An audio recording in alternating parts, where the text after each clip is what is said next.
Hello everyone, আসসালামু আলাইকুম। Welcome back to my channel. আজকে তোমাদের সাথে শেয়ার করবো আইকন শোরুম। কারণ এখানে যাওয়ার একটা রিজন আছে, কারণ বাইরে এত গরম ছিল আর স্কুল ছুটির পরে পরে এত ভিড় ছিল, সাথে একটা ছোট বাচ্চা ছিল।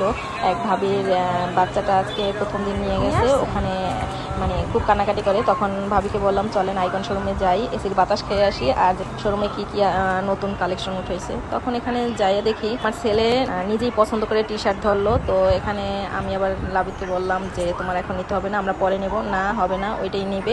তো এই তো ছেলে এখন অনেক খুশি, কারণ এই যে নিজের পছন্দের টি শার্টটা হাতে পাইছে, এখন সে অনেক খুশি। আর এর আগে যখনই বলছি না, তখনই বলে না আমাকে এটা কিনে দেবে। শুধু যে টি শার্ট তা না, তার সাথে প্যান্টও ধরছিল। তো আমি আবার বলছি প্যান্ট তোমার বাবার সাথে এসে নিয়ে যাব, এখন না।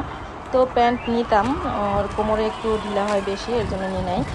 তো এরকম কার কার সমস্যায় পড়েন বাচ্চা নিয়ে অবশ্যই কমেন্ট করে জানাবেন। আজ এ পর্যন্তই, ভালো থাকেন, সুস্থ থাকেন, আল্লাহ হাফেজ।